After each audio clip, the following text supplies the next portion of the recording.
امریکہ کی جانب سے ایران سے تجارت کرنے والے ممالک پر نئی پابندیاں عائد کرنے پر دوستو چائنا کا بھی رد عمل سامنے آیا ہے۔ چائنا کا کہنا ہے کہ ٹیرف کے بے ترتیب نفاذ کے خلاف چائنا کا موقف ہمیشہ سے واضح اور مستقل رہا ہے اور آگے بھی رہے گا۔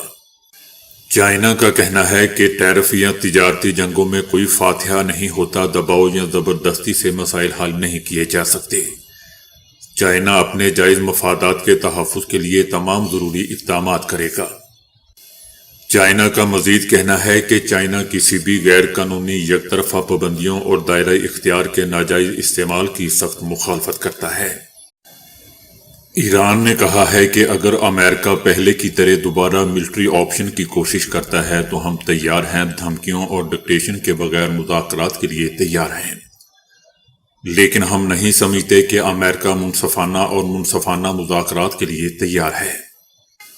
یاد رہے دوستو کہ امریکہ نے ایران سے تجارت کرنے والے دوسرے ممالکوں پر بھی ٹیرف لگانے کا اعلان کر دیا ہے۔ امریکی صدر ٹرمپ نے کہا ہے، بلکہ خبردار کیا ہے کہ ایران کے ساتھ تجارت کرنے والے ممالک پر 25% ٹیرف عائد کیا جائے گا۔ اس سے پہلے ٹرمپ نے یہ بیان بھی دیا تھا کہ ایران کے خلاف مختلف آپشنز پر غور کر رہے ہیں، جس میں فوجی آپریشن بھی شامل ہے۔ امریکی جنگی طیاروں نے قطر کے العدید ایئر بیس پر اپنی سرگرمیاں بڑھا دی ہیں۔ العدید بیس سے KC-135 اور B-52 بمبارڈ سمیت کئی امریکی جنگی طیارے پرواز کر گئے۔ یاد رہے دوستو کہ قطر میں واقع العدید ایئر بیس ایران کی سرحد سے 200 سے 300 کلومیٹر کے فاصلے پر ہیں۔ وائٹ ہاؤس کا کہنا ہے کہ صدر ٹرمپ ہمیشہ یہ واضح کر چکے ہیں کہ سفارتکاری پہلا آپشن ہے، لیکن اگر ضروری ہوا تو وہ ایران کے خلاف امریکہ کی فوجی طاقت کو بھی استعمال کرنے سے ہچکچائیں گے نہیں۔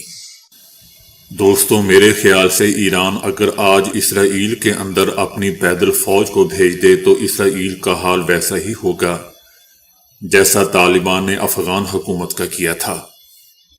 افغانستان کی تمام افواج ارد گرد کے ملکوں میں بھاگ گئی تھی۔ یہ لوگ صرف طیاروں میں بیٹھ کر دوستو بمباری کر سکتے ہیں، ان میں اتنی ہمت ہی نہیں ہے کہ یہ فیس ٹو فیس لڑ سکیں۔